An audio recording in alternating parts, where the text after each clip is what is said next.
Olá, estamos no ar com o Câmara Repórter e na edição de hoje vamos falar sobre um tema que causou muita polêmica e que enfrentou muita resistência para ser aprovado. Hoje iremos contar como o país passou a permitir a dissolução do casamento, através do divórcio. Nesse documentário da TV Senado, você vai ver que foi apenas há 40 anos que o país passou a permitir essa prática e que a lei do divórcio teve como maior defensor o senador Nelson Carneiro, que enfrentou a oposição da Igreja e de forças conservadores. É o que você assiste a partir de agora no Câmara Repórter.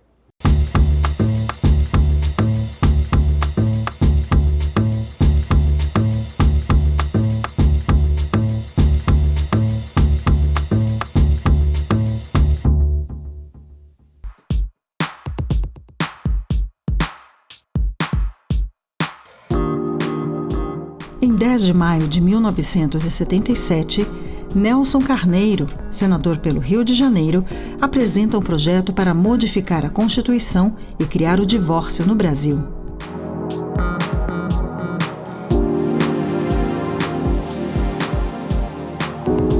O senador Nelson Carneiro gravou essa entrevista no final de seu último mandato.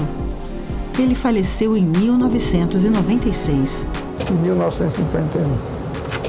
Quando é reeleito então, pela Bahia por mais 4 anos, apresentava emendas constitucionais que retiravam da expressão do texto constitucional a expressão de vínculo indissolúvel. Porque o texto dizia que a família é constituída pelo casamento. Aí a Igreja, através da LEC, tinha conseguido incluir em 33 essa expressão final de vínculo indissolúvel. Eu, tirando as expressões de vínculo indissolúvel, ficava dito que a família era constituída pelo casamento. A família tradicional, eu acho que é um conceito que hoje em dia muita gente até eu acho que nem conhece. Se você falar com as gerações mais novas, talvez elas nem saibam muito dessa expressão família tradicional. Mas ela representou um ideal muito forte, uma ideia muito forte na década de 70 e antes também, que era pai, homem, mulher, pai, mãe e filhos. Eu sou católico, apostólico, romano. E dizia eu, para a tristeza do meu querido amigo Arro da Cama, devoto Senhor do Bonfim. Mas, por que então essa colisão? Eu não defendia a possibilidade de extinção do vínculo matrimonial nos casamentos religiosos. Porque dizia eu, na minha pregação, na luta, que eu lutava apenas pelo rompimento do vínculo constituído no casamento civil, que não era sacramento. No que diz respeito a direito de família, predominava, sim, de uma certa forma, pilares do direito canônico. E um dos pilares era a indissolubilidade do direito do casamento. E também um prestígio ao casamento como entidade familiar. De maneira que outras entidades familiares ficavam com espaço muito discreto e pouco permeável no direito brasileiro. Então, era o Estado regulando a união heterossexual entre um homem e uma mulher com o intuito de procriação. Tinha esse conceito muito forte de um homem e uma mulher e a procriação. Ele brincava que ele era um homem de alma feminina. E eu acho que era isso mesmo. Ele foi casado com uma primeira mulher que amou muito, e essa mulher morreu de uma maneira trágica, com um problema de saúde. Então, acho que ali ele vivenciou, como era uma pessoa muito dócil, né? Eu acho que ele aprendeu as nossas necessidades. Ele depois, quando se casou com a minha mãe e se casou com uma divorciada, eu acho que, de alguma maneira, e além disso tudo, ser advogado de direito de família, e eu cheguei a advogar um pouco no escritório, só tinham clientes mulheres. Então, você acaba, claro, entendendo, da perspectiva feminina, quais são as deficiências da lei. Eu lutava pela aprovação das emendas constitucionais. Isso foi uma luta terrível, durou 26 anos. Até que em 1977 a situação se tornou mais propícia. O Congresso Nacional se reuniu nos dias 14 e 15 de junho de 1977 para discutir e votar a emenda constitucional do divórcio. Eu quero, afinal, ao concluir meu pronunciamento, neste 1 minuto que me resta, prestar a minha homenagem de respeito ao senador Nelson Carneiro, de quem discordo profundamente, e aos seus outros nobres pares que estão buscando, com seus projetos divorcistas, uma solução que no fundo e na espécie magoará e acabará por estrangular o sentimento da família, essa indispensável célula máter da nacionalidade brasileira. E o poderio da propaganda, senhor presidente, bem orientada, vai aos poucos conduzindo o Congresso Nacional, que já dedica quase que a metade do seu tempo ao problema do divórcio. Contudo, sabemos todos, muitos outros problemas que afetam em muito maior profundidade esta família, do que o número de desquitados aguardam o nosso pronunciamento, a nossa decisão. Lamentavelmente, condicionados por uma minoria bem organizada e bastante barulhenta, aí estão 50% das emendas constitucionais versando sobre o tal instituto. Aretusa de Aguiar, juíza de paz, foi a primeira mulher a se divorciar no Brasil em 1977. Não fui feliz? Não fui feliz. Também não enganei. Eu não casei por amor. Um modelo intensamente, onde o Estado intervinha intensamente com regras, normas, leis. Era uma família completamente patriarcal. Ela existiu, mas ela existiu muito mais nesse plano ideal e legal. Na vida prática, as coisas se desdobram independente da vontade do Estado, e por isso que ela não se sustentou nem como ideia. Não fui hipócrita com o pai de minhas filhas, não fui. Eu disse para ele taxativamente: eu não te amo, eu não quero casar com você. Mas a minha mãe entrou no meio e achou que não, que ele era muito bonzinho. A mãe nem conhecia ninguém da família, ele era muito bonzinho, e abraçou o lado dele. Porque naquela ocasião eu estava com 23 anos de idade. Aliás, 22 para fazer 23. E as minhas amigas todas de escola normal já estavam casadas. Eu era considerada solteirona. A igreja era contra o divórcio. É contra o divórcio em todos os países do mundo. Continua contra. Mas eu chamei a atenção dos meus adversários para uma realidade brasileira. No Brasil de 1947, havia um grande número de pessoas que eram apenas casadas no religioso, não eram casadas no civil. Então havia dois casamentos. O casamento civil, que pode ser feito, se conclui diante do juiz. Esse juiz pode ser até um ateu. O Estado não exige que ele seja católico, nem protestante, nada. É um ateu. Ora, e o outro é o casamento religioso. Não era contra o casamento, ao contrário, era a favor de novas famílias, que são pessoas. Hoje isso é muito natural, mas naquela época, você falar que uma mulher era desquitada, né, era um preconceito louco.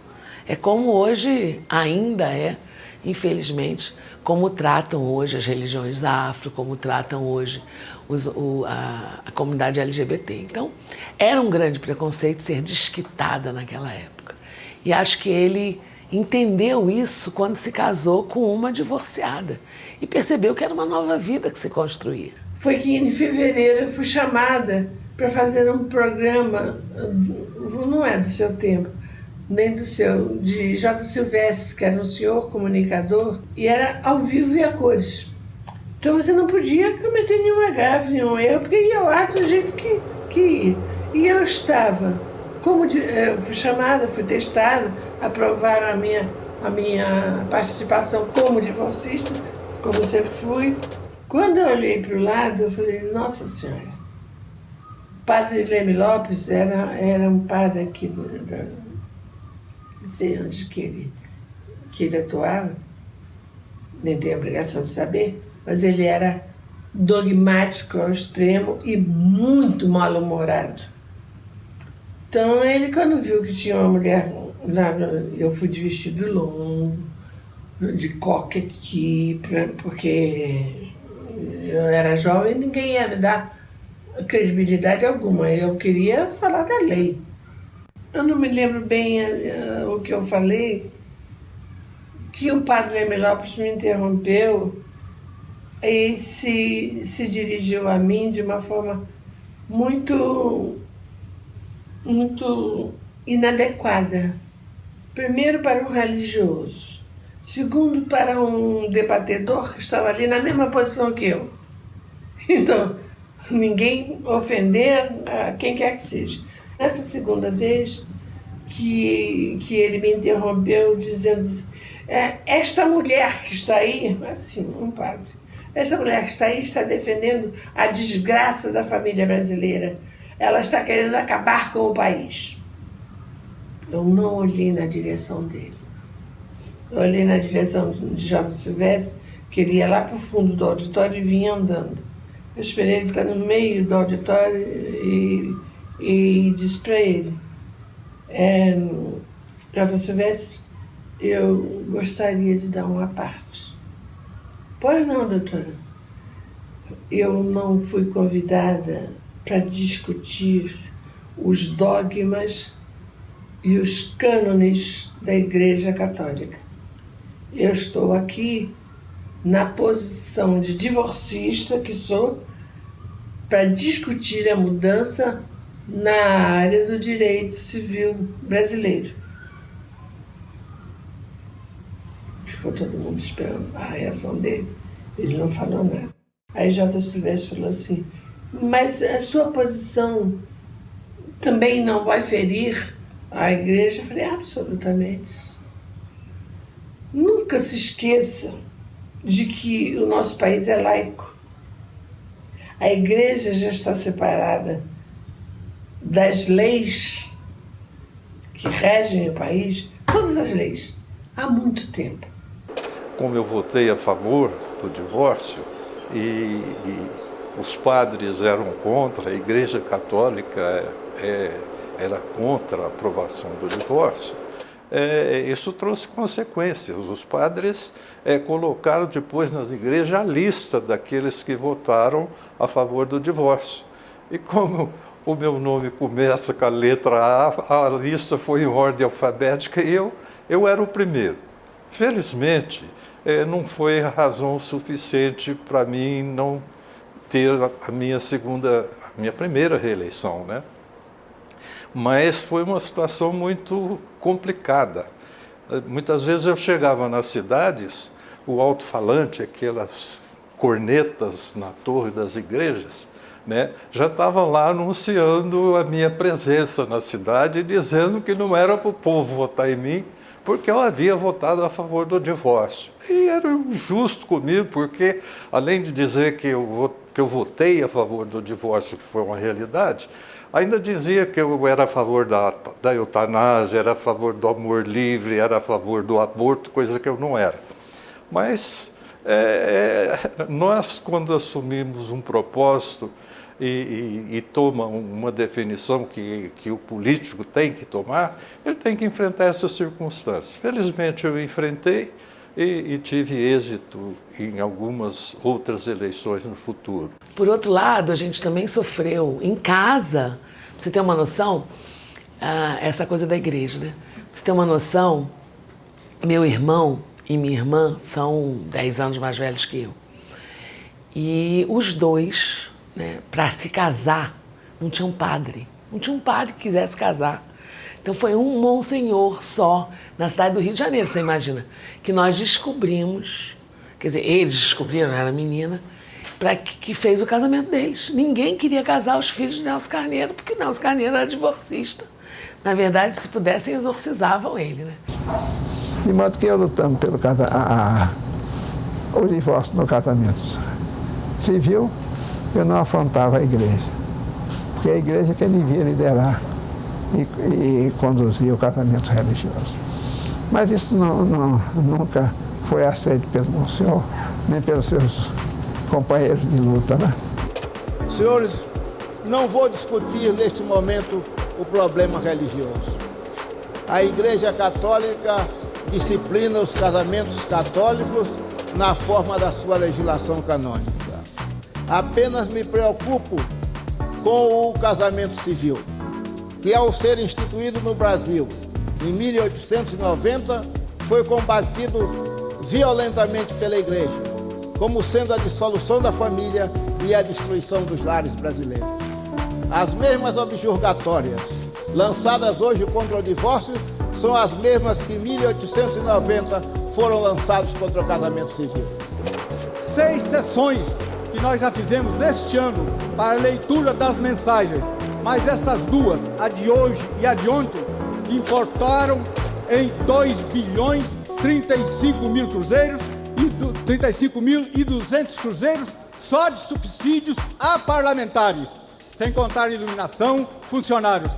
Veja, Vossa Excelência, que neste país, carente de tanta coisa, com esta importância que nós estamos jogando fora pelo divórcio, que é contra a índole do povo brasileiro, daria para nós construirmos uns 100 grupos escolares ou uns 30 hospitais, coisas que muito carece o nosso interior. Obrigado por ter me ouvido, nobre senador. Eu espero que o nobre deputado renuncie aos seus subsídios dessa semana, para que assim diminua o prejuízo.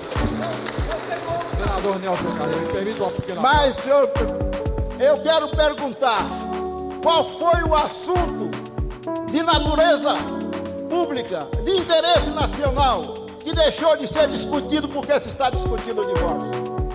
Todos foram abordados. Todos os dias a Câmara e o Senado discutem projetos da maior relevância. E, no entanto, o divórcio não os atrapalhou. O que atrapalha o divórcio é a incompreensão, é o temor, é o receio, é a insensibilidade diante das desgraças que estão no nosso lado, no nosso lar, no lar dos nossos amigos, no lar dos nossos conhecidos, em toda a sociedade brasileira. O que hoje nós conhecemos como união estável, propriamente, existia no passado, mas era tratado, e aí vem o grande problema, era tratado como concubinato, era tratado como relações alheias ao direito de família, relações marginalizadas pelo direito de família. Toda a construção, aliás, toda a vivência de um parlamentar vem mais ou menos das suas relações. Acho que basicamente é isso. Se você trabalha numa área que, dependendo se você vai trabalhar numa área mais pobre, com certeza você está mais ligado àqueles assuntos mais sociais. Se você trabalha no empresariado, você vai se preocupar com o refis, não vai se preocupar com o Bolsa Família, né? Não podiam, na verdade, romper o casamento. No máximo era admitido o que se chamava de desquite, que na prática não rompia o vínculo matrimonial. Ele necessitava, ele ficava proibido, digamos, a pessoa desquitada de casar com outra pessoa, não poderia formar outra família, porque o casamento era indissolúvel. Como ele vivenciava no dia a dia o que significava a questão do direito de família, as lutas das mulheres, quer dizer, as deficiências e as contradições que ele vivia naquela época, o gênero feminino, ele traz isso para a legislação, né? E por isso se tornou o grande legislador de direito de família, o grande legislador em defesa da mulher. E o que acontecia? Essas pessoas que acabavam sendo desquitadas ou que eram só separadas de fato porque dava banana para os papéis, se separava do cônjuge e passava a viver a própria vida, essas pessoas passavam a ser submetidas a uma situação totalmente incompatível com o ser humano, que teoricamente, eles eram proibidos de formar uma nova união. Nós estávamos ali para discutir o sentimento do povo, tanto que muitos depoimentos que influenciaram o voto. No meu caso, por exemplo, foi um depoimento de uma senhora já idosa que estava num segundo relacionamento, já com filhos casados, que ela acompanhou para casar na igreja, e que ela não podia casar na igreja porque era uma separada, tinha separado do marido, vivendo uma segunda vida, e o sonho dela era poder casar com o seu segundo relacionamento, né? Senhor presidente, esta não é uma luta, como se disse, dos que têm interesse pessoal. Não, essa é uma luta dos que têm sensibilidade para as desventuras alheias, dos que têm olhos para dentro dos seus próprios lares, para os lares dos seus parentes, para os lares dos seus amigos, até piedade para os lares dos seus inimigos. Não acredito que as forças que dominavam o país naquela época tenha tido alguma interferência, mesmo porque o Geisel era luterano, ele não era católico e não sentia a pressão que a gente estava sentindo da Igreja Católica. Senhor presidente, quero transmitir à bancada do meu partido que a questão dentro da arena é aberta. Cada um vote de acordo com seu ponto de vista. De outro lado, o governo não tomou posição. O meu voto pessoal é contra o divórcio.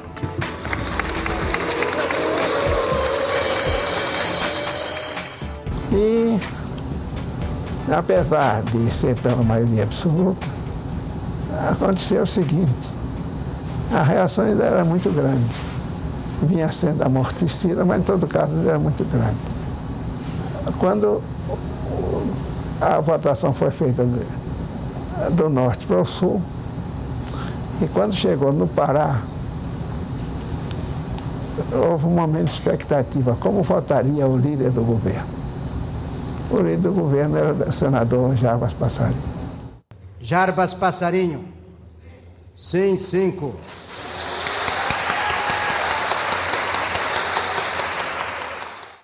O líder do governo votou a favor. Isso facilitou grandemente a votação pelo Senado e em seguida pela Câmara, porque deu aos deputados e senadores, através do voto do senador Jarbas Passarinho, a certeza de que o governo não considerava aquilo uma questão política, deixando, portanto, a livre deliberação dos parlamentares. Uma proposta de emenda à Constituição precisava ser aprovada pela maioria absoluta do Congresso Nacional em 2 votações. Na primeira votação, dia 15 de junho de 1977, foram 219 votos a favor, 161 contra. 8 dias depois, houve a segunda votação, 226 votos a favor. A emenda foi aprovada. Eu me lembro do dia que aprovaram a lei, né? A mamãe saiu gritando pela casa que tinha aprovado, aprovou, e a gente saiu todo mundo correndo, era uma festa em casa. E foi uma festa quando chegou. Claro que a emoção dele foi um negócio muito bonito, porque foram 27 anos de luta, né? Era um entendimento. Sempre as grandes mudanças sociais, as grandes mudanças culturais vêm assim, o Estado intervindo e regulando. E as diversas mutações vão acontecendo e o Estado para de dar conta daquela regulação restrita que ele impunha. Todo o direito, todos os ramos do direito, direito das coisas, direito das obrigações, absolutamente todos os ramos do direito, eles são edificados em uma lição dos romanos que dizia o seguinte: o direito nasce dos fatos. Ou seja, as regras jurídicas elas acabam tendo como gestante a realidade. Aí surge a grande discussão com muita resistência, sempre também, e por um lado uma pressão para mudança, e o Estado é forçado a rediscutir aquela regulação. Mas ele sempre vai tentar regular de alguma forma. Perceba que a lei do divórcio, ela veio nada mais nada menos como uma espécie de rendição do legislador à realidade. Havia uma realidade multitudinária de vários casais. Era uma quantidade incrível de pessoas. A pós-maternidade traz múltiplas possibilidades de afeto. Na verdade, ela não traz, ela reconhece, né? Vem tudo junto, assim. O direito teve que se render em um determinado momento e dizer, olha, os valores da sociedade mudou, vamos agora chancelar esse tipo de família. A família tradicional ainda é uma realidade, ou pelo menos uma realidade normativa no Brasil e uma realidade de discurso no Brasil também, mas ao lado dela existem outras possibilidades também, algumas até inominadas. As múltiplas possibilidades de afeto e, consequentemente, as múltiplas possibilidades de formação familiar. Então, com a pós-maternidade surgem inúmeras possibilidades de estar junto e se chamar de família e poder ser uma família.